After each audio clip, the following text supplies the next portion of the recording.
শুরু করছি ইস্পানি মির্জাপুর শিবরাত্রি। আমাদের আজকে যে আলোচনা বিশেষ সেটা নির্বাচনের রোডম্যাপ নিয়ে আমরা কথা বলবার চেষ্টা করব। নির্বাচন নিয়ে আমরা নানা রকম প্রতিক্রিয়া, পক্ষ বিপক্ষ মিশ্র প্রতিক্রিয়া দেখতে পাচ্ছি এবং সে কারণে আমরা আজকের আয়োজনে অতিথি হিসেবে আমন্ত্রণ জানিয়েছি গণফোরামের সম্মানিত নির্বাহী সভাপতি অ্যাডভোকেট সুব্রত চৌধুরী এবং একই সাথে রয়েছেন বাংলাদেশ জাতীয় সমাজতান্ত্রিক দল বাংলাদেশ জাসদের সাধারণ সম্পাদক যারা নাজমুল হক প্রধান রয়েছেন আমাদের সাথে।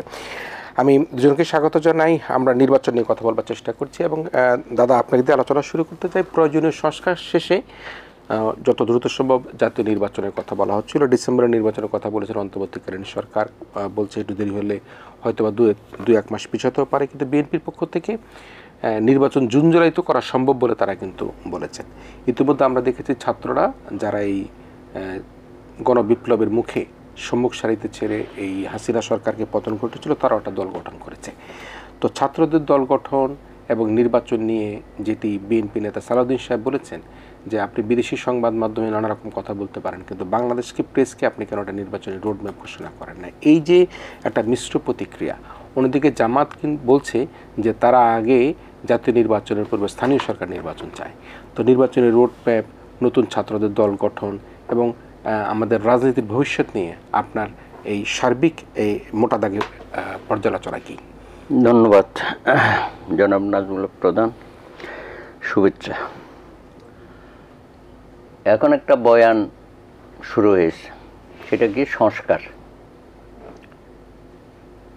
সংস্কার না নির্বাচন, নির্বাচন না সংস্কার, শুনতে তো ভালোই লাগে।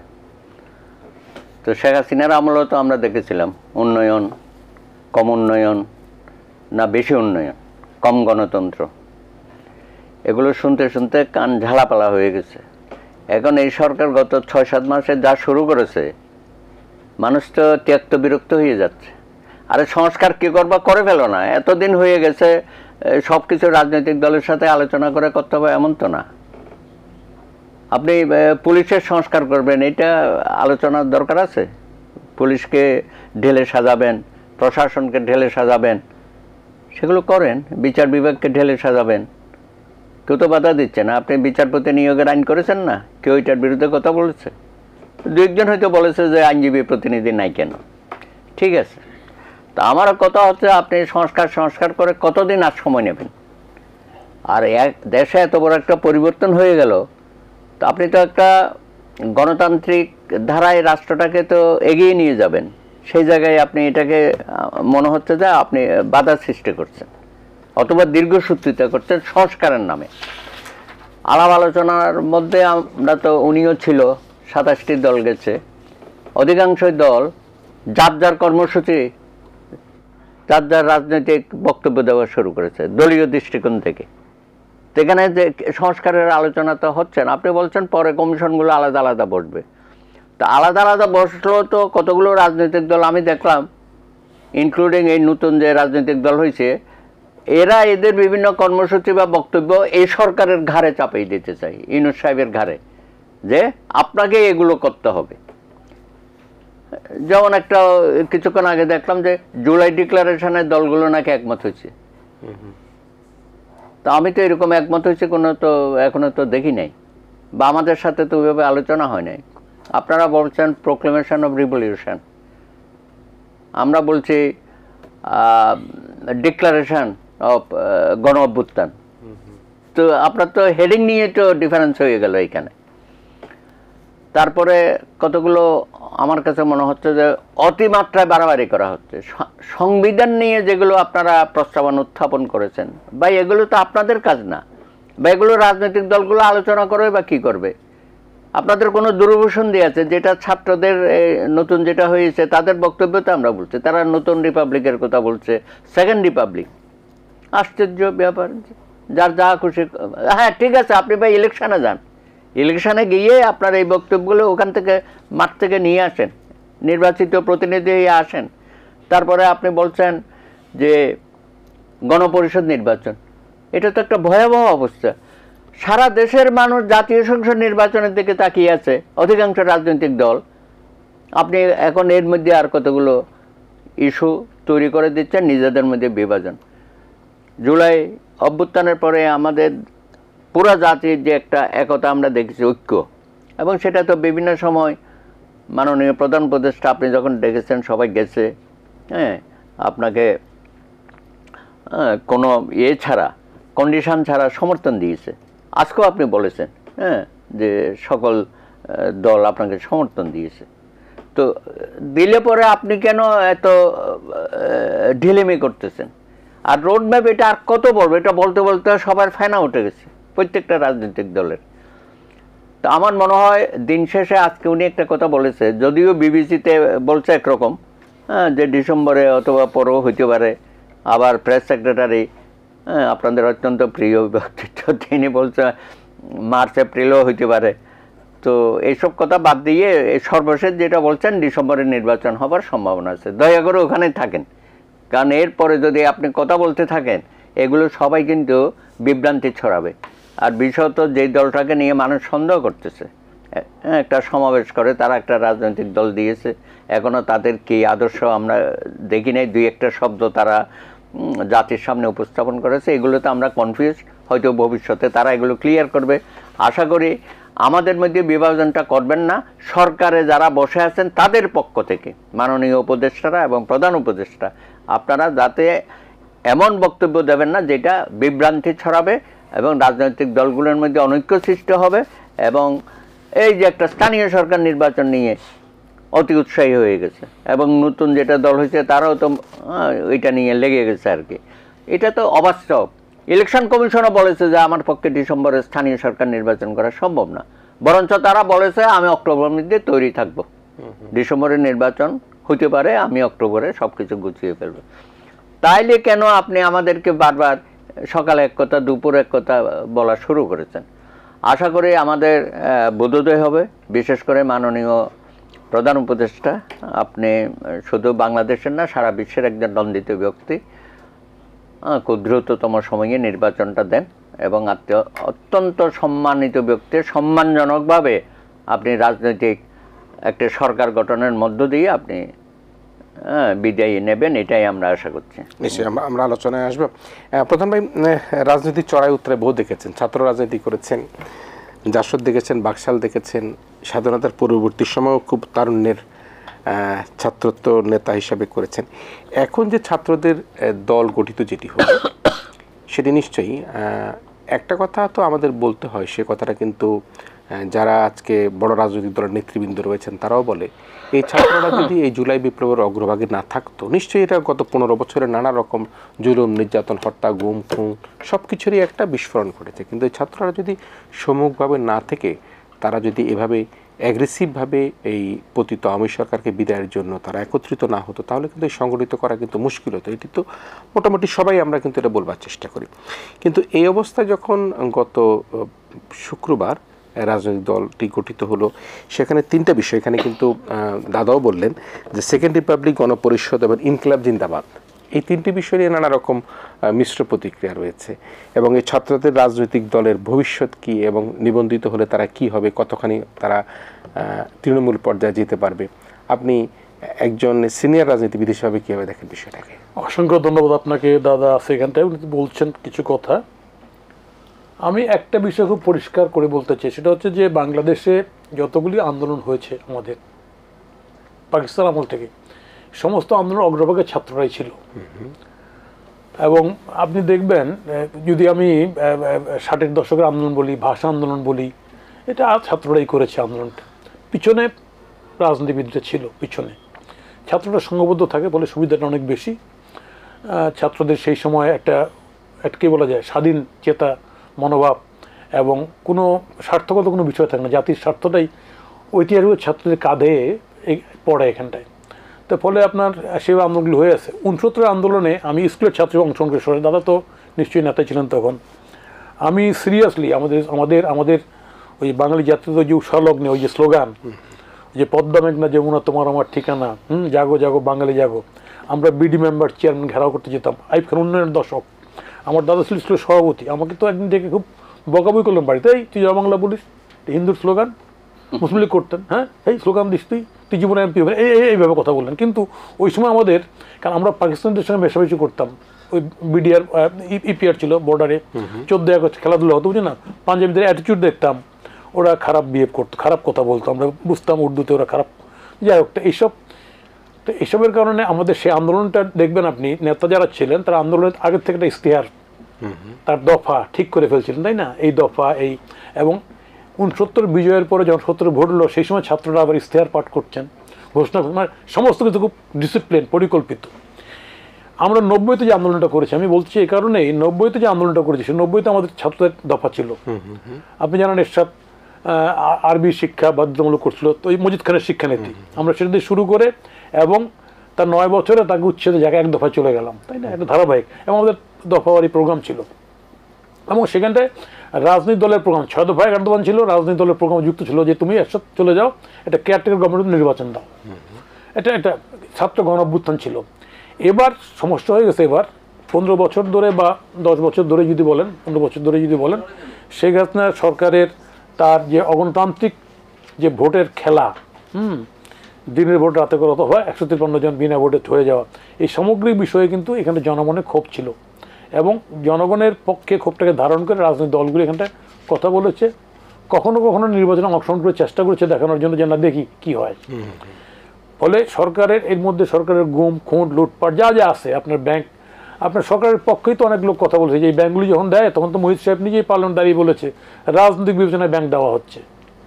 ফলে এইসব ঘটনাগুলি ছিল, কিন্তু সরকারকে ফেলে দেবে এরকম আন্দোলন, আর বিএনপির উপর তো মামলা মামলা মামলা মামলা মামলা, এবং কি ইভেন কি শুধু মামলাই না, বিএনপির স্বাভাবিক মিছিলে বিএনপির কোনো সেন্ট্রাল প্রোগ্রাম না, যেমন নারায়ণগঞ্জে গুলি করে মেরে দিল, না নর্মাল মিছিলে, ওই ব্রাউনবাড়ি এক নর্মাল মিছিল গুলি করে মেরে দিল পুলিশ, ওই যে ভোলায় নর্মাল কেসটা তো আছে, নর্মাল মিছিল গুলি করে মেরে দিল, গুমখুন তো এগুলো আছেই বাড়িঘর। তা আমি বলছি যে এই যে একটা অস্বাভাবিক পরিবেশ ছিল, সেই পরিবেশে শেখ হাসিনার পতনটা অবশ্যই এটা খুব জরুরি ছিল। এটা ঠিক যে ছাত্ররা এখানটায় সাধারণ ছাত্রদের আন্দোলনের নামে এখানটা কোটা আন্দোলনটা আগের থেকেই ছিল, এবং কোটা আন্দোলনটা একটা সময় শেখ হাসিনা বলছে বিরক্ত হয়ে প্রত্যাহার করছে, সেই সময় আমরা ছিলাম গভর্নমেন্টের সঙ্গে, সিরিয়াসলি প্রেশার করছিলাম আমরা, কারণ কোটা আন্দোলন নিয়ে আপনার ওই যে আকবর আলী খান সাহেব সাবজেক্টের পত্রিকা আর্টিকেল লিখছিল যে কোটা থাকবে কিন্তু এটা সংস্কার হতে পারে, এদিক ওদিক হতে পারে, কোনো অসুবিধা নেই, কিন্তু করে নাই গভর্নমেন্ট। তো ফলে গভর্নমেন্ট এটাকে ধরে একবার উচ্ছেদ করলো, পরে তো আবার নতুন করে চাপিয়ে দিল। আমি বলতে চাই কথাটা, ছাত্ররা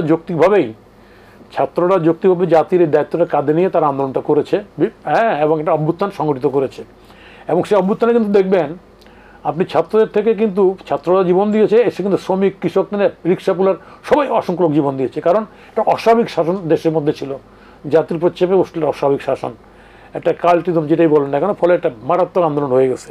আমরাও ছিলাম রাজনৈতিক দলগুলি বিভিন্ন ইতে, কিন্তু যেহেতু আগের থেকে ডেফিনিট কোনো প্রোগ্রাম ছিল না ছাত্রদের, একটাই ছিল কোটা সরাও, কোটা হটাও বা কোটা সংস্কার করো। ফলে আন্দোলনটা বিজয়ের পরে ছাত্রদের মধ্যে বিভিন্ন রকম কথাবার্তা আমরা দেখতে পাইছি।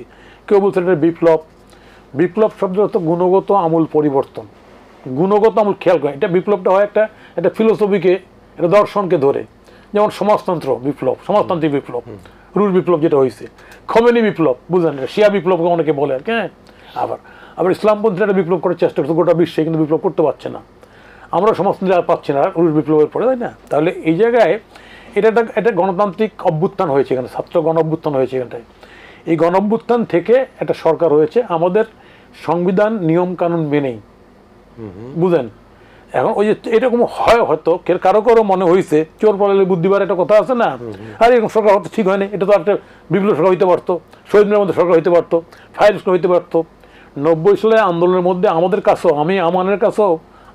আমার কাছে লোক এসেছিল আপনার ক্যান্টনমেন্ট থেকে, আর্মি অফিসার সিভিল ড্রেসে, এবং সন্ধ্যার কার্ড মেজর কর্নেল র্যাঙ্কের ওকে, যে আপনারা মিছিল নিয়ে ক্যান্টনমেন্টে যাবেন, আমরা এর সাথে ফায়ার স্কুল দিয়ে দিব, ফায়ারিং স্কুলে দিয়ে দিব। তো আমি বললাম যে আপনার ডাকসুতে এসছে সিভিল ড্রেসে, তাই বললাম যে দেখি আপনাদের আইডেন্টি কার্ড দেন, একজন মেজর লেফটেন্যান্ট কর্নেল। তাই বললাম যে দেখেন আমন তো বলতে পারবো না, আমরা 7 নম্বর করছি, আমরা যদি নো, ফলে এটা সিম্পলি একটা বুর্জোয়া ডেমোক্রেটিক মুভমেন্ট, একসাথে পতন এবং একটা ইলেকশন, আপনার নিজের জানটা হারাইয়েন না, এখানটা আইসেন না, আমাদেরকে মিসগাইড করেন না, আপনি please go to your cantonment. তো ওরা তো টাস্ক খেয়ে গেছে। আমি বলছি যে আমার ধারণা এই আন্দোলনে এখন অনেক লোক তৈরি হয়েছে দেশে বিদেশে, যারা প্রতিটা মুহূর্তে এদেরকে মিসগাইড করতেছে, এটা আমার ধারণা, ভুলও হইতে পারে। যদি মিসগাইড না করে থাকে তাহলে দল তো করতেই পারে, কোনো অসুবিধা নেই, ওয়েলকাম। রাজনৈতিক দল করবে, আসবে। রাজনৈতিক দল করার আগে তো তড়িঘড়ি করে ঘোষণার কিছু নেই তো। আমরা দেশ স্বাধীনের পরে ক্ষমতার সঙ্গেই ছিলাম। দেখেন, মুক্তিযুদ্ধ সম্পন্ন হলো, আমাদের পক্ষ থেকে বঙ্গবন্ধুকে সে সময় বলা হলো যে সংস্কার, নতুন দেশ, নতুন আকাঙ্ক্ষা তৈরি হয়েছে, আইন কানুন বদল করতে হবে। এই আইন কানুন বদল করতে হবে, বঙ্গবন্ধু পুরনো আইন কানুনই রয়ে গেলেন, যার কারণে তো বিতর্কটা হয়ে গেল। আমরা ক্ষমতা ছেড়ে আলাদা জায়গা নিলাম। আমরা কতটুকু সফল হয়েছি আসলে ভবিষ্যৎ বলবো, আমরা জাসদের কথা।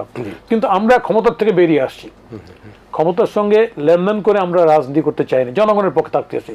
তো জনগণের পক্ষে যদি থাকতে হয়, তাই না, তাহলে ইয়েস, ক্ষমতা থেকে কুইট করেন, জনগণের পক্ষে আসেন। আমরা সব অপরাপর রাজনৈতিক দল যারা আছে, হ্যাঁ, যারা সত্যি একটা ভালো নির্বাচন চাই, যারা সংস্কার চাই, let us raise common voice. তাহলে ক্ষমতাও থাকবেন, দলও করবেন, তাই না। তো এই তো বিপ্লব বলা যাবে না, বিপ্লব তো বলাই যাবে না। এই অভ্যুত্থানের মূল স্পিরিটই তো নষ্ট হয়ে যাবে। আমি বলতে চাচ্ছি কথাটা, বর্তমান যারা যে ছাত্রদের দলটা করছে, দলে আমার ধারণা এরকম বিভিন্ন দিক থেকে বিভিন্ন কথাবার্তার কারণে ওনারা এখনও কংক্রিট নির্দিষ্ট কোনো কর্মসূচি ঠিক করতে পারে না। যদি কর্মসূচি নির্দিষ্ট হয়, জনকল্যাণমুখী হয়, ঘোষণাপত্র যদি দেয়, ডেফিনেটলি রাজনৈতিক শক্তির সঙ্গে তো লেনদেন হবেই। এবং সেই নির্বাচনে সমঝোতা হতে পারে, কোনো অসুবিধা নেই। আমি বলছি যে এখন এটা পরিষ্কার না দেখে স্লোগানের ক্ষেত্রেও ইনকিলাব জিন্দাবাদ, it is not new slogan, not new politics. এটা বহুত আগে কমিউনিস্ট দিচ্ছে, ভগৎ সিংটা দিচ্ছে, তাই না, বহুত আগের।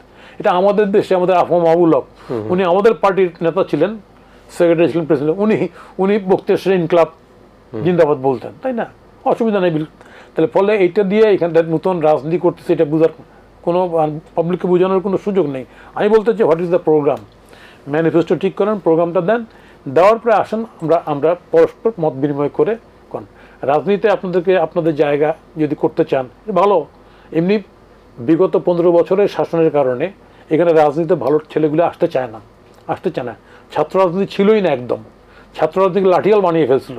সেই ক্ষেত্রে ছাত্র রাজনীতি লাঠিয়াল না হয়, যদি ছাত্র রাজনীতি ক্রিয়াশীল ছাত্র রাজনীতি হয়, অতীতে যেরকম আমাদের জাতির প্রয়োজনে ছাত্ররা জাতির দায়িত্বটা কাঁধে নিয়ে যেমন সংগ্রাম করছে যুগে যুগে আমাদের, ঠিক সেরকমই ছাত্ররা এবার সংগ্রামটাকে আমি বলবো গৌরবান্বিত দিক, গৌরবের দিক। কিন্তু এই গৌরবের মধ্যেও তো কিছু কালিমালিপ্ত তো হয়েই গেছে।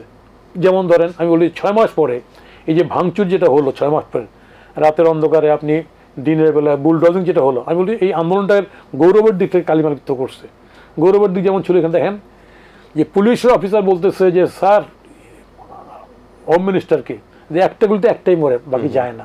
অথবা আবু সাইদ যে মারা গেল, বুকটা পেতে দিছে, আমাদের সময় ছাত্র নেতৃত্ব গুলিতে মারা গেছে, আমাদের শাহজাহান সিরাজ মারা গেছে, আমাদের ডক্টর মিলন মারা গেছে, তাই না, তাজুল মারা গেছে, শ্রমিক নেতা, সিলেটের সমস্ত জায়গায় মারা গেছে, এর সাথে সময় 50-60 জন ছাত্র শ্রমিক মারা গেছে গুলিতে পুলিশের। কিন্তু বুক পাইতে দিয়ে মেরে যাওয়ার ঘটনা কিন্তু এবার প্রথম, যা সমারো। তাহলে আমি বলছি যে এই যে গৌরবের দিকটাকে যেটা গৌরবের দিকটা তো গৌরবান্বিত ছিল, কিন্তু এখানটা কিন্তু কালিমা তৈরি হয়ে গেল। আপনি যেমন ধরেন, যত কথাই বলি, হ্যাঁ, রাতের অন্ধকারে কোনো বাসবাড়িতে অ্যাটাক করা কোনো শুভবুদ্ধির লক্ষণ নয়, এই যে যতই বলুক, এটা আন্দোলন না, এটা বিপ্লবও না। ফলে এই সামগ্রিক ঘটনাগুলি ছাত্রদের ইমেজটাকে ক্ষতিগ্রস্ত করছে। আমি মনে করি ছাত্রদের সেই জায়গার থেকে আজকে ছাত্ররা যদি দল যেহেতু গঠন করলো, ইমেজটাকে পুনরুদ্ধার করার জন্য তাদেরকে ডেফিনেটলি ওই যে বলেন tolerance is the best of politics, তাদেরকে ধৈর্য সহ্য সহকারে সামনে থেকে এগোতে হবে। তড়িঘড়ি করার কোনো সুযোগ নাই। রাষ্ট্র ক্ষমতা বিপ্লব যারা করে, আমরাও মনে করছিলাম, বুঝছেন, যে আমরা মধ্যে বিপ্লব করে ফেলতে পারবো, মুক্তিযুদ্ধ করছি, দেশ স্বাধীন, তাই না, অস্ত্র মস্ত্র সব কিছু ছিল, কিন্তু এত সহজ নয়। ফলে দিল্লি হনুস দুরস সবাইকে মেপে পা রাখতে হবে। বর্তমানে যে সরকারের পক্ষ থেকে আমি একটু সুযুক্ত করি ওনার কথায়, যেটা হচ্ছে যে ইউনূস সাহেব সরকারের, উনি একটা নোবেল লরিয়েট লোক, গোটা বিশ্বে উনি একটা সম্মানীয় লোক, আমাদের কাছেও সম্মানীয় ব্যক্তিত্ব। কিন্তু ওনার উপদেষ্টা পরিষদের ব্যক্তিবর্গ তো বিভিন্ন কথা বলেছে, এবং পাবলিক বিশ্বাস করে প্রতি মাসে মাসে এলাকায় বিশ্বাস করে ইউনূস সাহেব ভোট করবে না, ইউনূস সাহেব অধীনে ভোট হবে না, পাবলিক বিশ্বাস করে। এটা কেন কয় দল করবে, ওই যে স্থানীয় সরকার আগে চায়, ওই যে জামাত বলে, বুঝছেন না, ফলে ভোট তো হবে না তাড়াতাড়ি। দেখেন, তাহলে আমি কিন্তু মনে করি পাবলিকের এই যে পাবলিকের ধারণা কিন্তু এমনি হয় না। যেমন আমার দাদা কইতো যে প্রাকৃতিক দুর্যোগ হলে আগে পশু পাখির দিকে তাকাবা, দেখবা যে ওরা কীরকম, ওরা নেচারটা ওদের কীরকম হয়, তাড়াতাড়ি ঘরে ফিরে বা চিৎকার করে, তাই না। তো ঠিক সেরকমই পাবলিক কিন্তু ঠিকই বুঝে। ইভেন কি মস্তান যারা থাকে বুঝছেন, মস্তানরাও বুঝে, বুঝে সরকার কোন দিকে যাবে কোন দিকে যাবে না। দেখবেন না মস্তানরা তাড়াতাড়ি সরকারের সঙ্গে যুক্ত হয় না, যে দলটা ক্ষমতায় আসবে। আমি দেখছি, প্রতিবারই দেখছি যে যখনই কোনো পরিবর্তন হবে তখন মস্তানরা আগের থেকেই ওই পরিবর্তনের পক্ষে যুক্ত হয়ে যাবে। তো এখন বাংলাদেশে বর্তমান সময়ে এখানটায় বিরাট একটা আন্দোলনের পরে এত হাজারের উপর শহীদ হয়েছে, এখানটায় 20,000-এর মতো আহত লোক আছে, তাই না? সেই জায়গায় দাঁড়িয়ে এটার আমরা এর আগের আন্দোলনে আমাদের অর্জন আছে, কিন্তু আমরা পুরো সফল হই নাই। আমরা চাই আন্দোলনের পুরো দিকটাই সফল হোক। সফল হওয়ার কোনো ছাত্রদেরকে অবশ্যই ধৈর্য নিয়েই আগাইতে হবে, তড়িঘড়ির কোনো বিষয় নেই এই জায়গায়। নিশ্চয়ই আমরা কথা বলছি অ্যাডভোকেট সুব্রত চৌধুরী এবং জনাব নাজমুল হক প্রধান, দুজনেই রাজনীতিবিদ। আমরা ধৈর্যহারা হওয়া যাবে না, যেরকম ছাত্রদের কথা বলেছে।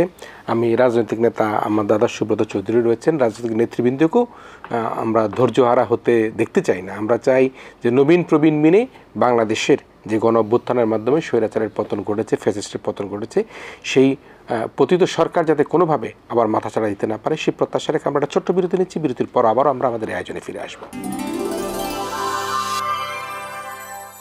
ইস্পানি মির্জা শুভরাত্রিতে আবারও ফিরে এসেছি। নির্বাচনের রোডম্যাপে কথা বলছিলাম। আমাদের সাথে অতিথি সাহেব রয়েছেন নির্মোহ বক্তা অ্যাডভোকেট সুব্রত চৌধুরী, গণফোরামের নির্বাহী সভাপতি, এবং একই সাথে রয়েছেন জাতীয় সমাজতান্ত্রিক দল বাংলাদেশ জাসদের সাধারণ সম্পাদক জনাব নাজমুল হক প্রধান রয়েছেন আমাদের সাথে।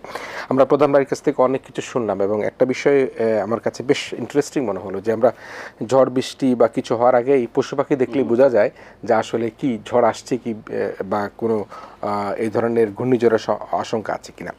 আমি দাদা আপনার কাছে আসি। আমরা আসলে এই যে নতুন রাজনৈতিক দলটা হলো, আমরা দেখলাম যে বিএনপি জামাত তারা সেখানে উপস্থিত হলো, তারা স্বাগত জানানো, পরবর্তীতে বেরিয়ে গিয়ে বললো সেখানে নতুন কিছু পায়নি। কিন্তু একটা বিষয় হচ্ছে নবীন প্রবীণের সমন্বয় তো কিছুটা দরকার আছে কিনা সেটি একটু আপনি ভেবে দেখবেন। আরেকটি যে বিষয়টি সেটি হচ্ছে যে এই রাজনীতির ক্ষেত্রে নতুন ছাত্র নেতৃত্ব দেওয়ার জন্য যারা আসছেন তারা হয়তো একটু সময় নেবেন, তারা বুঝবেন, বুঝার পরে আপনাদের পক্ষ থেকে তাদেরকে কী সহযোগিতার হাত বাড়াতে চান আপনারা মনে করেন যে না আমাদের ছেলেরা আমাদের তরুণরা আসুক না রাজনীতিতে, আপনি কি? না, সবাই তো তাদেরকে স্বাগত দিয়েছে, তাই না? কেউ তো বলে নাই যে তোমরা ভুল করছো বা রাজনীতিতে আসতে পারবে না। তো রাজনৈতিক দল করা, রাজনীতি করা, এটা তো সকলেরই অধিকার আছে। আমি যে কথাটা বারবার বলি, এটা ভবিষ্যৎ বলবে, ইতিহাস বলবে। 52 ভাষা আন্দোলনে যারা অগ্রভাগে ছিল এবং একটা সফল আন্দোলন করেছে, ছাত্ররা রক্ত দিয়েছে, তো সে সময়ের ছাত্র নেতারা কিন্তু ওইভাবে রাজনীতিতে চলে আসে না, রাজনৈতিক দল। পরবর্তী পর্যায়ে অনেকে বিখ্যাত রাজনীতিবিদ হয়েছে, গোলাম আজম ছিল, বদরুদ্দিন ওমর, অলিয়াহাদ। একইভাবে 62-তেও দেখেন শিক্ষা আন্দোলন করলো, তারা কিন্তু এসে সরাসরি রাজনৈতিক দল, কেউ কেউ হয়তো করেছে পরে। 69-এর মহান গণ অভ্যুত্থানও যারা ছিল, আমরাও ছিলাম, হ্যাঁ, সবাই মিলে তো আমরা গিয়ে একটা রাজনৈতিক দল করলাম, বা ক্ষমতার অংশীদারিত্ব হবে, বা 70-এর নির্বাচনে আমরা সবাই গিয়ে সেরকম পপুলারিটি ছিল। কিন্তু 11 দফা আন্দোলনে যারা শীর্ষ নেতা ছিল, অসাধারণ জনপ্রিয়তা তাদের। তারপরে আসেন 71-এর মহান মুক্তিযুদ্ধে, হ্যাঁ, আমরা যারা যুদ্ধ শেষ করে লেখাপড়ায় চলে গেলাম স্কুল কলেজ বা বিশ্ববিদ্যালয়ে, তো আমাদের মধ্যে তো ওরকম আকাঙ্ক্ষা ছিল না যে এত বিশাল একটা ঘটনা আমরা ঘটালাম, সারা বিশ্বকে দেখিয়ে দিলাম, তো এখন আসেন আমরা ক্ষমতার অংশীদারিত্ব হই বা রাজনৈতিক দল করি। তো এদেরকে এই কথাটাই আমি বলি, ভাই অতীতে তো ছাত্ররাই আন্দোলন করেছে, সফল হয়েছে, অনেক ত্যাগ তিতিক্ষা তাদের ছিল। তো আমরা ভেবেছিলাম যে গত 15-17 বছর তো ভাই আপনাদের তো ওইভাবে আমরা দেখি নাই ছাত্রদেরকে, হ্যাঁ, আপনারা অনেকেই তো বিভিন্ন দলের মধ্যে সম্পৃক্ত হয়ে গেছিলেন।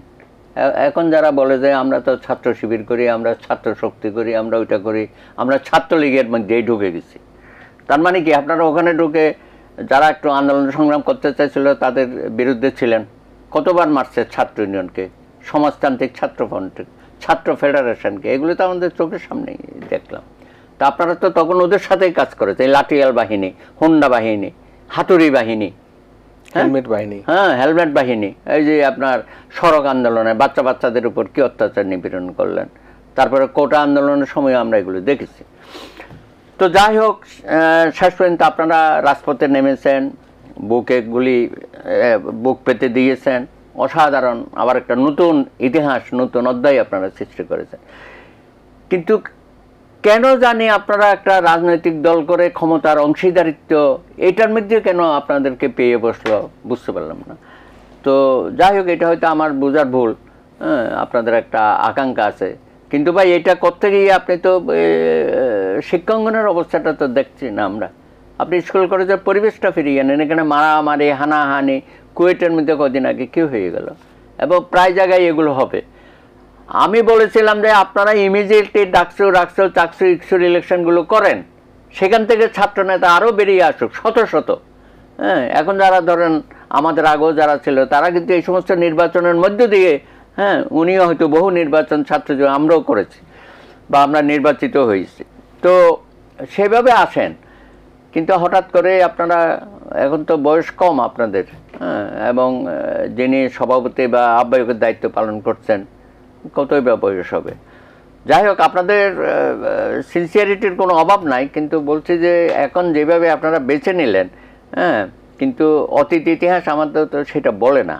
আরেকটা আপনাদের সম্পর্কে যেটা বলা হচ্ছে যে আপনারা ক্ষমতার খুব কাছাকাছি, ওখান থেকে একজন চলে আসছে, আরও দুইজন রয়ে গেছে, ভবিষ্যতে তারা কী করবে সেটাও জানি না। ইউনূস সাহেবও ভুল করে একবার বলে দিল ছাত্ররা একটা রাজনৈতিক দল করে, এই কথাটা তো আপনার বলার দরকার ছিল না। তারপরেও নানান রকমের কথাবার্তা ইতিমধ্যেই লোকমুখে আমরা শুনতে পাচ্ছি, তার মধ্যে কিছুটা সত্যতাও আছে যে আপনাদের লোকজন বিভিন্ন জায়গায় বিভিন্ন ধরনের অগ্রহণযোগ্য কাজের মধ্যে যুক্ত হয়ে যাচ্ছে। তো সেটা তারও চলতে থাকবে। আপনি যখন একটা রাজনৈতিক শক্তি হিসাবে সামনে চলে আসলেন, তাহলে অন্যান্য রাজনৈতিক দলগুলোর সাথে আপনার কম্পিটিশন শুরু হবে, যেগুলো আওয়ামী লীগের দোসররা বিভিন্ন জায়গায় ছিল বা আওয়ামী লীগেরা করতো দখলবাজির রাজনীতি, এগুলোর মধ্যে তো আপনারাও জড়িয়ে যাবেন এবং জড়ানো স্বাভাবিক। তারপর শুনছি বিভিন্ন অফিস আদালতে ট্রান্সফার ইত্যাদি নিয়ে নানা রকমের, বা কাউকে আপনারা সুরক্ষা দেওয়ারও দায়িত্ব নিয়েছেন স্বৈরাচারের দোসরদের। তো এগুলো কিছুটা রটে, কিছুটা তো বটেই। হ্যাঁ, সুতরাং এখান থেকে তো বেরোনো আপনাদের জন্য সম্ভব না, কারণ আপনারা এখনো সেই ডিসিপ্লিন করে তুলতে না। অধিকাংশ তরুণরাই তো আপনাদের সাথে আসছে না, মাত্র 3 দিন হলো, ডিসিপ্লিনে তো সময় লাগবে। তো হ্যাঁ, সময় লাগবে, কিন্তু সেটা আপনারা কন্ট্রোল করতে পারবেন না। কেন যারা এত বড় গণ আন্দোলন করলো, তারা যারা এই যে তরুণরা একবার যদি বিপদগামী হয়ে যায়, তাদেরকে ফিরানো খুব কঠিন হয়ে যায় আর কি। এবং এটার একটা অশুভ প্রতিযোগিতা এটা চলবে, কারণ আপনাদের দলটা শুরুতেই যদি থমকে যায় বা হুমড়ি খেয়ে পড়ে, তো সেটা তো ভালো হবে না। আমরা চাই আপনারা সফল হন, কিন্তু আপনারা আপনাদের নেতা কর্মীদেরকে একটু রাশ টেনে ধরেন। এখন যেভাবে চলতেছে, এটা 2 মাসের মধ্যে আরো না, সেক্ষেত্রে বিশৃঙ্খল অবস্থার মধ্যে সৃষ্টি হয়ে যাবে। তাদেরকে যে এই ধরনের, তারপর আপনি বললেন যে আপনাদের কোনো ছাত্র রাজনীতির মধ্যে দলীয় পরিচয় থাকবে না। এখন আপনাদের কিছু একটা অংশ তো ছাত্র সংগঠন ঘোষণা করে দিয়েছে, আমি জানি না আপনাদের সাথে কি সম্পর্ক হবে ভবিষ্যতে। সুতরাং আপনারা মুখে যা বলেন, কাজে তো সেটা দেখা যাচ্ছে। অবশ্য অনেক চড়াই উত্তরায় পার হয়ে একটা রাজনৈতিক দল তৈরি হয়, এটা এমন না যে 6 মাস 1 বছরের মধ্যে কিছু একটা হবে। তো আশা করি আপনারা সিনসিয়ারলি আপনারা যদি দেশের সাথে কাজ করেন এবং মনে করেন যে আপনারা রাজনীতিতে আন্দোলন সংগ্রামে যেমন ভূমিকা রেখেছেন, রাজনৈতিক ক্ষেত্রেও আপনারা একটা ভূমিকা রাখবেন, এবং অংশীদারিত্বের যে সরকারের বা সরকার পরিচালনার অংশীদারিত্বের যে একটা সুযোগ আপনারা চাচ্ছেন, সেটা এই মুহূর্তে একেবারে ওইভাবে পুরোপুরি হবে না আর কি। যে সুতরাং একটু ধৈর্য ধরেন, গো স্লো। কিন্তু আপনি আপনার দলকে বিকশিত করার জন্য অন্যান্য বিষয়গুলোকে আপনি একটা থামিয়ে দেবেন, এটা তো হয় না। যেটা আপনারা এখন যেভাবে বলা শুরু করে দিয়েছেন, এখন সব রাজনৈতিক দল যদি বলে যে আমরা জাতীয় নির্বাচন আগে চাই, আপনারা বলবেন স্থানীয় সরকার চাই, আমরা বলি সংসদ নির্বাচন চাই, আপনি বলবেন গণপরিষদ নির্বাচন চাই, সংবিধান আগে আপনি বিয়ে করবেন, পুনর্লিখন করবেন বা পাল্টে দেবেন। তো এইসব কথাবার্তার মধ্যে দিয়ে তো একটা বিশৃঙ্খলা সৃষ্টি হবে, এবং ইউনিয়ন পরিষদ নির্বাচন করা তো একটা ভয়াবহ পরিস্থিতি সৃষ্টি হবে। এবং সমাজে যখন দেখবেন যে যারা প্রতি স্বৈরাচারের দোষর ছিল বা বিভিন্ন এলাকায় নানা রকমের অপকর্মে যুক্ত ছিল, তারা তো বসে আছে যে আপনি নির্বাচনটা দেবেন, এখন তো কোনো রাজনৈতিক পরিচয়ী নির্বাচন হবে না, তখন দেখবেন যে শত শত হাজারে হাজারে তাদের ওই প্রতি স্বৈরাচারের সমর্থকরা এখানে দাঁড়িয়ে যাবে। তো তখন একটা বিরাট ধরনের বিশৃঙ্খলা সৃষ্টি হবে, এবং বর্তমান যে প্রশাসন এবং আইনশৃঙ্খলা বাহিনী তাদের পক্ষে এই স্থানীয় সরকার নির্বাচন গুটিয়ে আনা এবং শান্তিপূর্ণ পরিবেশে এটা করা, এটা কখনোই সম্ভব আমি একটা ছোট্ট প্রশ্ন করে আমি চলে যাব প্রধানদার কাছে। সেটি হচ্ছে যে এই যে যখন ছাত্ররা যেদিন রাজনৈতিক দল ঘোষণা করে, এই যে এত বড় সমাবেশ হলো, বাংলাদেশের রাজনৈতিক দল ঘোষণার ক্ষেত্রে কিন্তু আমরা দেখেছি একটা প্রেস কনফারেন্স করে ঘোষণা করা হয়, সেখানে তো না এর আগেও বড় বড় সমাবেশ ওনারা করে নাই, ওনারাও করেছে। আমরা যখন গণফোরাম প্রতিষ্ঠা করি তখন তো 3 দিন ব্যাপী বিশাল ইঞ্জিনিয়ারিং ইনস্টিটিউট, তখন তো ওই কালচারেই ছিল, বিশাল সমাবেশ হয়েছিল, বহু রাজনৈতিক দলের নেতাকর্মীরা উপস্থিত ছিল। শুরুটা এরকম হয়, কিন্তু এটা 2-1 বছর গেলেই বোঝা যাবে যে এটা আসলে গতিটা কোন দিকে যাচ্ছে, এটা কি গতি বাড়ছে না গতিহীনতার মধ্যে চলে যাবে, জোয়ার বাটার মতো। দেখা যাক, সেটা আমরা অপেক্ষা করব। তবে আপনাদেরকে আমরা ডিসকারেজ করছি না, কিন্তু বলি যে একটু সাবধানে পা ফেলবেন, এবং আপনাদের কথাবার্তার মধ্যে যেন একটু কি বলবো, আপনারা একটু সমীহ করবেন আর কি সবাইকে। জি নিশ্চয়ই। নাজমুল প্রধান, আমরা একটা বিষয় কিন্তু আমরা শুনতে পাচ্ছি যে পর্দার আড়াল থেকে নানা রকম কলকাঠি হয়, আমি জানি না সেটি হচ্ছে কিনা, এবং এই যারা ছাত্ররা রাজনৈতিক দল গঠন করছেন, আমরা একটা মানব জীবনের পত্রিকার নামই বলে দিই, সেখানে তারা বলছেন একটা বড় দলের সাথে তাদের একটা সমঝোতা হতে যাচ্ছে, হতে পারে, এবং জামাতও কিন্তু তলে তলে তাদের সাথে আছেন, বিএনপিও কিন্তু দেখা গেছে তাদের সমাবেশে গিয়েছেন, এবং একটা সমঝোতার আভাসটা কিন্তু বড় একটা দলের সাথে কথা বলেছেন। তো এই জায়গাটাকে আপনি কীভাবে দেখেন? না, একটা হচ্ছে যে আমার কথা হচ্ছে যে সমঝোতা তো হতেই পারে, রাজনীতি কোনো অসুবিধা নেই, তার তো আগে তো প্রোগ্রামটা জানতে হবে। আমি তো প্রোগ্রাম না জানলে কি সমঝোতা করবো, কার সঙ্গে কীভাবে কেন হবে, তাই না? একটা হচ্ছে ছাত্রদের নেতৃত্বকে ক্ষমতা দিতে হবে, ক্ষমতার ভাগ দিতে হবে, এটা যদি মূল বিষয় হয় তাহলে তো আর কথা বলতে লাভ নেই। আর যদি না, যে আমরা আদর্শিকভাবে একটা পরিবর্তন চাই, সেই পরিবর্তনের আঙ্গিকে আমরা সমঝোতা চাই, তাহলে সেক্ষেত্রে তো পরিবর্তন কী উপায়ে হবে, কেমনে হবে, এটা তো জানাতে হবে। তো আর এমনি ছাত্রনেত্রীর কাছে আমি আমার কিছুক্ষণ আগে এখানটা বসে থাকি, যখন আমি আসি, আমার এলাকার থেকে আওয়ামী লীগের সাধারণ করে ফোন করেছে যে তাকে পুলিশ চেস করছে, অথচ তার নামে কোনো মামলা নেই, কিছুই নেই, পুলিশ চেস করতেছে, তার বাসায় গিয়ে বলছে যে ইত্যাদি। অথচ সেই বলছে আমাকে যে আমাদের এখানে বড় নেতা উপজেলা চেয়ারম্যান ছিল, তাকে ধরলো, 3 দিন পরে সার্জিদ নাকি তাকে ছাড়াই দিচ্ছে, আমাকে বলতেছে। দেখেন, আচ্ছা, হ্যাঁ, আটোয়ারি উপজেলা, হ্যাঁ, অথচ তাকে পুলিশ কোন উপজেলা এটা? আটোয়ারি উপজেলা। মানে ছোট নেতাকে, বড় নেতাকে ধরছিল পুলিশ, কেন ধরলো এই কারণে, হ্যাঁ, তারপরে 3 দিনের মধ্যে রিলিজ হয়ে গেছে। উপজেলা চেয়ারম্যান ছিল একাধিকবার। কোন দলের নেতা? আওয়ামী লীগের। আচ্ছা, তাকে ছাড়িয়ে ফেলছে, কিন্তু কে ছাড়ালো বললেন? সার্জিস। আচ্ছা, সার্জিস ছাড়িয়ে নিল তাকে। আর অথচ সেই বলতেছে আমাকে যে অথচ আমাকে পুলিশ খুঁজে বেড়াচ্ছে, দেখেন কি করবো। এই যে স্বজন প্রীতি, এটার ঊর্ধ্বে যদি না উঠতে পারে, তাই না, তাহলে তো প্রবলেম। তো আপনার জন্য একরকম, আমার জন্য একরকম তো হইতে পারে না। তো আইন তো সবার জন্য সমান হবে। আপনি ডেভিল হান্ট করে আপনি হাজার ঢুকায় ফেলতেছেন, আর আপনি যে নেতা, তাই না, তাকে আপনি 3 দিনের মধ্যে ছেড়ে দিলেন, তো হোয়াট ডাজ ইট মিন? সে বাইরে পলায় ছিল, যখনই বাসায় বাড়িতে গেছে তখনই পুলিশ তাকে ধরছে, ধরার পরে 3 দিনের মধ্যে কেন ধরা হলো, তাই না, তাকে ছেড়ে দেওয়া হয়েছে। আমি এখনই শুনলাম, এটা বুঝছেন না? এটা তো অসত্য হতে পারে যে যার নাম বললেন। না, অসত্য না, অসত্য, সত্যই যাই না বলতেছি আমি, সত্য না, মানে আপনি ব্ল্যাক এন্ড হোয়াইট বলছেন, তো সে কারণে বলছি যে আপনি একটু ভেবেচিন্তে বলা উচিত। আমি সত্যিই বলতেছি। জি, যে নেতা ছাড়া পেয়েছে, সে নেতার নামও জানি আমি, well known veteran leader of Awami League. কি পোস্টে ছিলেন তিনি? উনি উপজেলার প্রেসিডেন্ট ছিলেন বহুদিন ধরে, উপজেলার চেয়ারম্যান ছিলেন একাধিকবার। নাম তহিদুল। আচ্ছা, উপজেলা আটোয়ারি উপজেলা। সেখানে আপনার বাড়ি? আমার পঞ্চগড় জেলা। আচ্ছা আচ্ছা আচ্ছা আচ্ছা। আমার নির্বাচনী এলাকার মধ্যে। আমাকে তো ডে টু ডে খবর রাখতে হয়, বুঝছেন না, ফোন করে আমাকে।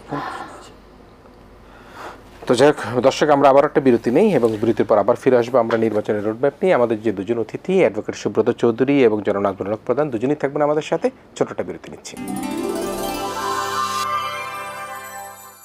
মির্জাপুর শুভরাত্রিতে আবারও ফিরে এসেছি। আমরা একজন নির্ভয় আলোচক, গণফোরামের নির্বাহী সম্পাদক অ্যাডভোকেট সুব্রত চৌধুরী, এবং একই সাথে ছাত্রনেতা, সাবেক এবং বর্তমান জাতীয় রাজনীতির নেতৃত্ব প্রদান করছেন জাতীয় সমাজতান্ত্রিক দল বাংলাদেশ জাসদের সাধারণ সম্পাদক জনাব নাজমুল হক প্রধান রয়েছেন আমাদের সাথে।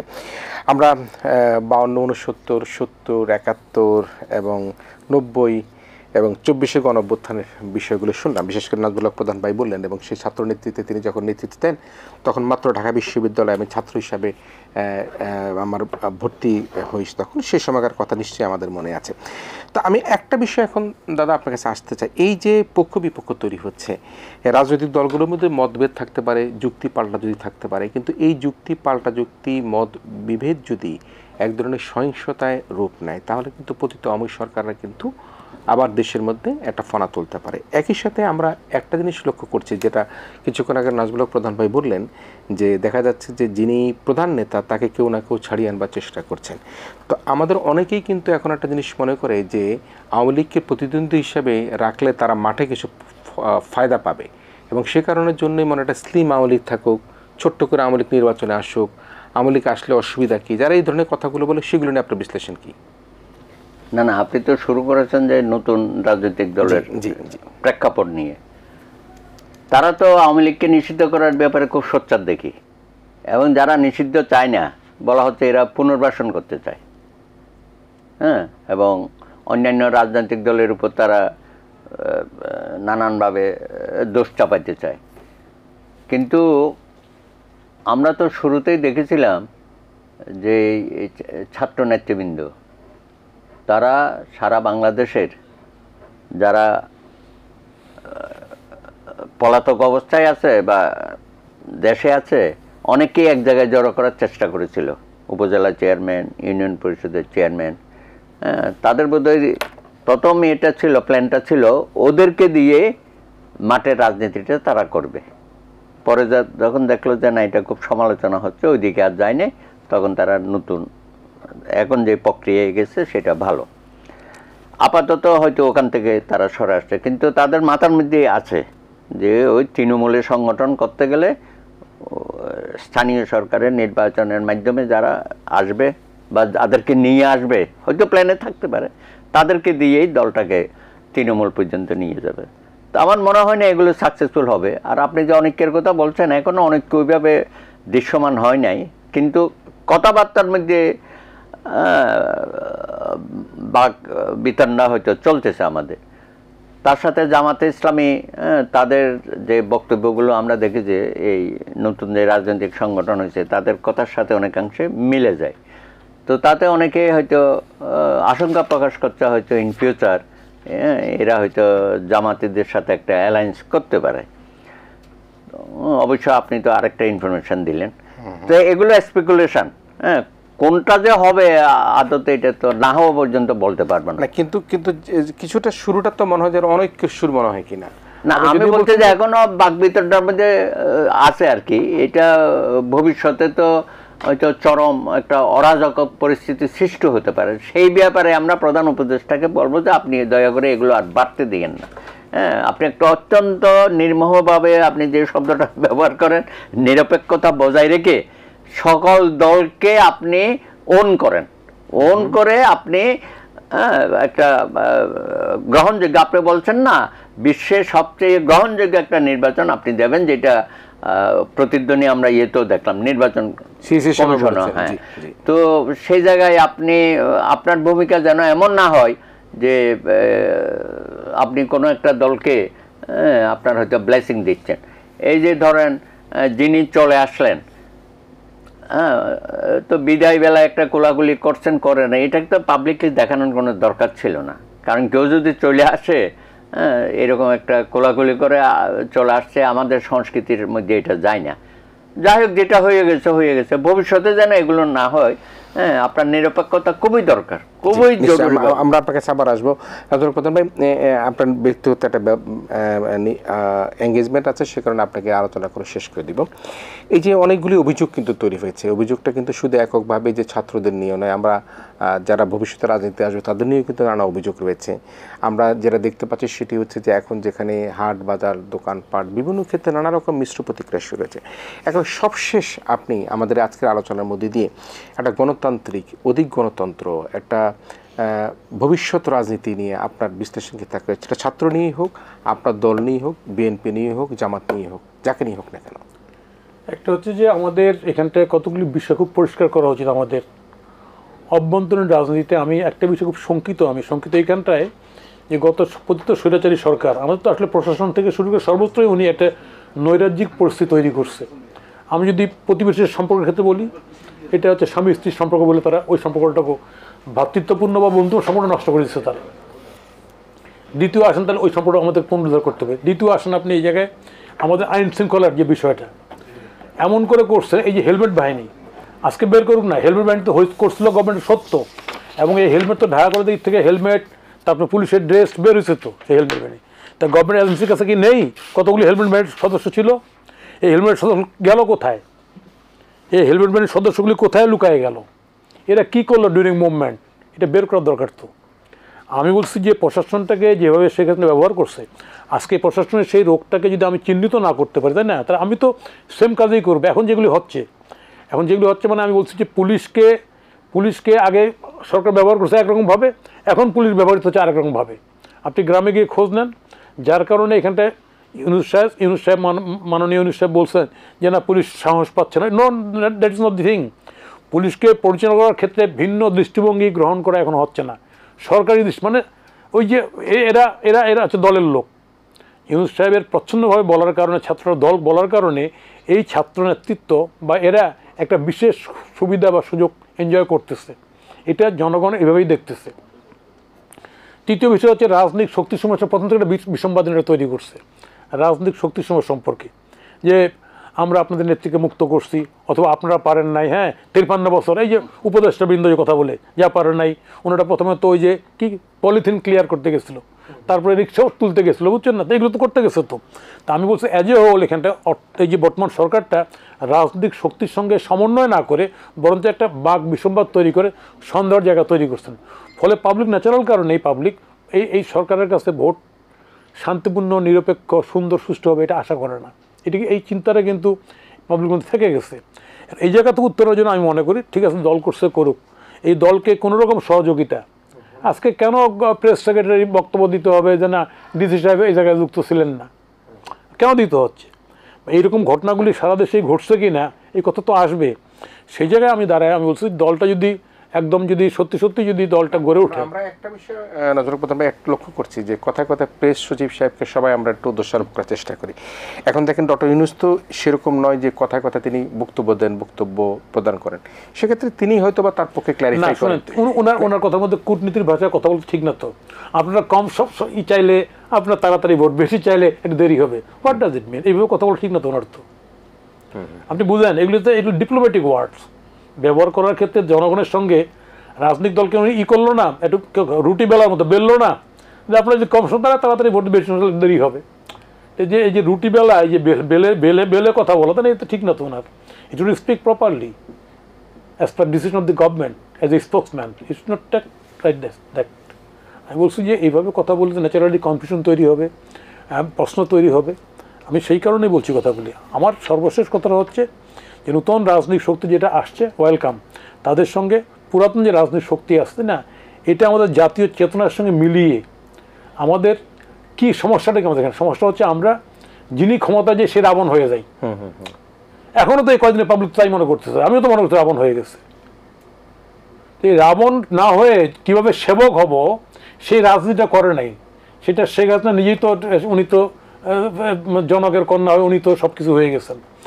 উনি আল্লাহর পরে ওনার অবস্থান বা আল্লাহর কাছাকাছি ভাবনা শুরু করছেন, কইলছে না তার বোন বলছে এত কোটি লোকরে খাওয়াও আর 10 লাখ লোকের জায়গা দিয়ে দেবো, বলছে না এই আপনারা না দিলে কি আমি কারেন্ট বন্ধ করে বসে থাকবো।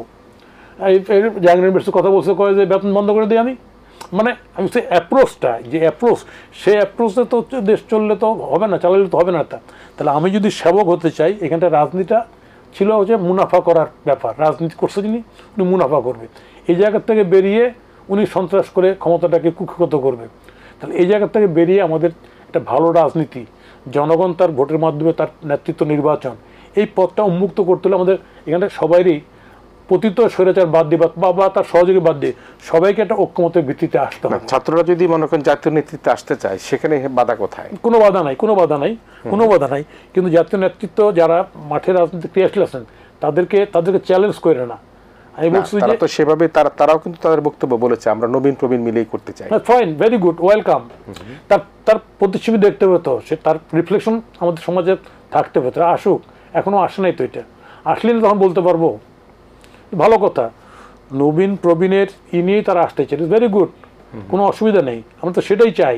কিন্তু আমি বলছি যে যেভাবে প্রথম থেকে উপদেষ্টারা এটার পার্ট কিনা জানি না, উপদেষ্টা যেভাবে কথা বলছেন, জাতীয় রাজনৈতিক অঙ্গনকে হেওয়া করে কথা বলছেন, প্রায় উপদেষ্টাই বলছেন, এবং এরকম কথাও বলছেন যে আরে গভর্নমেন্ট তো আরও 4.5 বছর বাকি আছে, ওই 4.5 বছর থাকবো, এরকম কথা বলছেন, দেখছেন না? তো ফলে গভর্নমেন্টের পক্ষ থেকে উচিত ছিল কিন্তু ডেফিনেট স্পোকসম্যান রাখা, তৈরি করা, ইউনিক সরকারের পক্ষ থেকে কথা বলবেন। যেহেতু মাননীয় প্রধান উপদেষ্টা সবসময় কথা বলেন না যে আমাদের পক্ষ থেকে, রাষ্ট্রের পক্ষ থেকে স্পোকসম্যান নেই, এটা তথ্য উপদেষ্টা হইতে পারে, অন্য দিকেও হইতে পারে, কিন্তু এভাবে তো করেন নাই। ফলে যেহেতু করেন নাই, সে কারণে আমরা কথাগুলি বলার রাজনৈতিক অঙ্গন থেকে সুযোগ পাচ্ছি, বা জনগণের মধ্যে বিভিন্ন রকম মিস ইনফরমেশন যাচ্ছে। সরকারের দায়িত্ব যে সেই ইনফরমেশনগুলোকে সঠিক তথ্যটা জনগণকে সরবরাহ করা, মিস না করা। নিশ্চয়ই নিশ্চয়ই নিশ্চয়ই। প্রধান ভাই, আপনাকে ধন্যবাদ জানাচ্ছি। আমরা সুব্রত চৌধুরী, আপনার কাছে শেষ মুহূর্তের আলোচনায় আসছি। কি দিয়ে শেষ করতে চান? কি করা উচিত? কি আমাদের ভুল হয়েছে? না, আমরা তো অনেক নেতিবাচক কথা বললাম, ইতিবাচক দিকটাও আমাদের আলোচনা করা উচিত। কারণ এই সরকারের উপর আমাদের গভীর আস্থা, এবং আমরা বিশ্বাস করি সরকার সফল হবে। এখন সরকারকে ঠিক করতে হবে তারা কতদিন ক্ষমতায় থাকবে এবং একটি সুষ্ঠু নির্বাচনের ব্যবস্থা করবে। কিন্তু সেখানে আমরা একটু তাদের মধ্যে মত ভিন্নতা দেখি। হ্যাঁ, উপদেষ্টারা যেভাবে কথাবার্তা বলেন, হ্যাঁ, মনে হচ্ছে যে তারা রাষ্ট্রের সংস্কার করবে, পুরা বন্দোবস্ত, নতুন বন্দোবস্ত করবে। আমাদের কিছু কিছু রাজনৈতিক দলও এইসব কথা বলে। তো এখনও এত বন্দোবস্ত বা এত কিছু সংস্কারের দায়িত্ব তো আপনাদের কেউ দেয় নাই। হ্যাঁ, এবং ওই এত সব কথাবার্তা বলেন, এটাকে ক্যানভাসটা এত বড় করে ফেলেছেন, 10টা সংস্কার কমিশন করেছেন, 6টা রিপোর্ট হয়েছে, আর 4টা তো হয়ই নাই। সুতরাং এগুলো একটু দীর্ঘস্থায়ী ব্যাপার, এগুলো এত অল্প সময়ের মধ্যে আপনি করতে পারবেন না। সুতরাং যেটা একেবারে খুব জরুরি হয়েছে, হ্যাঁ, একটা ভঙ্গুর অবস্থার মধ্যে আপনি অর্থনীতিটাকে চাঙ্গা করার চেষ্টা করছেন, ভালো। তো এগুলো তো আপনি করতে পারেন, অন্যান্য জায়গায় এই কাজগুলো করেন না কেন? এবং সেখানে প্রফাইল লোকগুলোকে দেন। এত মাস হয়ে গেল আপনি কোনো সেরকম বিশেষজ্ঞ লোকগুলো আপনি নিয়োগ করতে পারেন নাই। আপনি 10টা কমিশনে এত লোক যাচাই বাছাই করলেন না, তো ওখান থেকেও তো আপনি বাছাই করে কিছু লোককে আপনার সরকারের দায়িত্ব দেন। সবারই উপদেষ্টা করতে এমন তো না, প্রত্যেকটা মন্ত্রণালয়ের সাথে আপনি সহকারী দিয়ে দেন। তো আশা করি আপনার খুব অল্প সময়ের মধ্যে আরও কিছু দৃশ্যমান আমাদের দেখাবেন, এবং সংস্কার বলে সংস্কারকে একটা গালিতে পরিণত না করার জন্য আমরা অনুরোধ করব। আমরাও সংস্কার চাই, এবং সেই সংস্কারটা আপনার পক্ষে যতটুকু সম্ভব, হ্যাঁ, আপনি নিজেও এটা উপলব্ধি করতে পারেন কোন কোন জায়গায় আপনার করা উচিত, অল্প সময়ের মধ্যে সেটুকুন করেন। ওই যে আপনি আরেকটা কথা বললেন না, বেশি সংস্কার চাইলে নির্বাচনে দেরি হবে, অপেক্ষা করতে হবে। তো আমরা তো অত বেশি সংস্কার চাই না, কারণ এটা আপনি লেজে গোবরে করে ফেলবেন, অতিরিক্ত করতে গিয়ে শেষ পর্যন্ত তালগোল পাকিয়ে ফেলবেন, আমরা সেটাও চাই না। সুতরাং খুব স্বল্প সময়ের মধ্যে ডিসেম্বরটাকে আমরা টার্গেট করি। আজকে আপনি বলেছেন, আমরা সেটাই বলবো যে এটাই আপনার শেষ বক্তব্য। ওই সিমেলের মতো করেন না, ক্যান্সেল মাই লাস্ট অ্যানাউন্সমেন্ট, যেটা এরশাদ সাহেবের সময় আমরা বলতাম, আপনি ওই ধরনের কথা বলবেন না। আজকেরটাই আমরা ফুল স্টপ দিতে চাই যে আপনি ডিসেম্বরের মধ্যে নির্বাচন আশা করছেন। সুতরাং সেই লক্ষ্যে আপনি দয়া করে 2-1 মাসের মধ্যে রোডম্যাপটা দিয়ে দেন, তা না হলে রাজনৈতিক অস্থিরতা বাড়বে।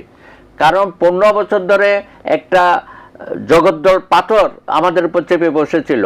হ্যাঁ, সমস্ত প্রতিষ্ঠানগুলো নষ্ট হয়ে গেছে, এবং সেগুলোকে ভঙ্গুর অবস্থায় আপনার পক্ষে পুরোপুরি উদ্ধার করা সম্ভব না। সুতরাং এটা রাজনীতিবিদরাই করবে, তারাই রাষ্ট্র পরিচালনা করবে জনগণের প্রতিনিধি হিসাবে। সেই জায়গায় আপনি জনগণকেও সুযোগ দেন, রাজনৈতিক দলগুলোকেও সুযোগ দেন। তা না হলে এখানে মারামারি, হানাহানি এগুলো বাড়বে, দখল বেদখল বাড়বে।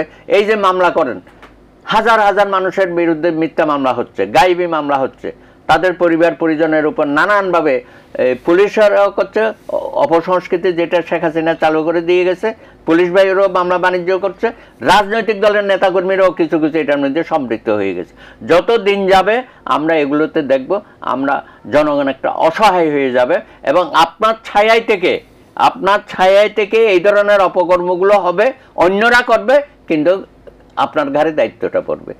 এই জিনিসটা আপনার বুঝতে হবে। স্বরাষ্ট্রমন্ত্রী যিনি আছেন তাকে আরও কঠোরভাবে সিদ্ধান্তগুলো নিতে হবে, এবং যারা রাজনৈতিক দল নতুন করছেন তাদের মধ্যেও আমরা দেখতেছি এই ধরনের কিছু তাদের লোকজন অপকর্মের সাথে সংশ্লিষ্ট হয়ে যাচ্ছে। সেগুলো ওই মুখ চাওয়াচাপি করে হবে না।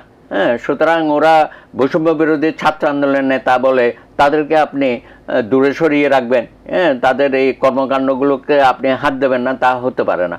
তা না হলে এগুলো আরও বাড়তে থাকবে। শেষ পর্যন্ত দেখা যাবে যে সমস্ত ত্রুটি বিচ্যুতিগুলো আপনার ঘাড়ে চাপবে। আমরা সেটা চাই না। অধ্যাপক ইউনূস, আপনি সফল হবেন, সুষ্ঠু নির্বাচন হবে, ডিসেম্বরটাকে আমরা টার্গেট করি। এটাই আমার সর্বশেষ কথা আজকের জন্য। নিশ্চয়ই প্রিয় দর্শক, আমরা শুনলাম অ্যাডভোকেট সুব্রত চৌধুরী দীর্ঘ 15 বছরে ফ্যাসিজমের সময় থেকে এই পর্যন্ত যে নির্মম বক্তব্যগুলো একইভাবে দিয়ে আসছেন। দল নয়, মত নয়, সবচেয়ে বড় কথা দেশকে তিনি ভালোবাসবার চেষ্টা করেন। আমরা সেটাই কিন্তু বিশ্বাস করি। এই দেশটি আমার, এই দেশটি আমাদের, এই দেশটি তরুণদের, এই দেশটি প্রবীণদের, এবং নবীন এবং প্রবীণ মিলেই কিন্তু এই দেশটাকে গড়তে হবে। এবং সেই গড়ার সংগ্রামে আমরা যেভাবে জুলাই বিপ্লবে ফ্যাসিজমকে বিদায় করতে পেরেছি, আমরা আশা করব যে আগামী জাতীয় নির্বাচনের মধ্যে দিয়ে, যেটি ডিসেম্বরের মধ্যে হবার কথা প্রত্যাশা করা হয়েছে, আমাদের সর্বজন শ্রদ্ধেয় Nobel laureate professor doctor Yunus, যেটি আজকে বিবিসির মাধ্যমে আমরা জানতে পারলাম যে ডিসেম্বরে হয়তো নির্বাচন হওয়ার কথা রয়েছে, সেভাবেই আমরা একটা রোডম্যাপের ঘোষণার মধ্যে দিয়ে আমরা আশা করব সকল রাজনৈতিক দলকে, সাধারণ মানুষকে আশ্বস্ত করে একটা জাতীয় নির্বাচনের মাধ্যমে বাংলাদেশের গণতন্ত্রের পথ থেকে যেভাবে বিচ্যুতি করা হয়েছিল সেই পথের গতিপথকে আরও বেশি আমরা উচ্চ গতিতে নিয়ে যেতে চাই। এ প্রত্যাশা করে আমাদের আজকের আয়োজন এখানে শেষ করছি। অ্যাডভোকেট সুব্রত চৌধুরী, আপনাকে ধন্যবাদ জানাচ্ছি, এবং ইতিপূর্বে জনাব নাজমুল হক প্রধান আমাদের অনুষ্ঠানে ছিলেন, তাকেও ধন্যবাদ জানিয়ে আমাদের আয়োজন এখানে শেষ করছি। প্রিয় দর্শক, আপনারা ভালো থাকবেন, সবাই মিলে ভীষণ ভালো থাকবেন।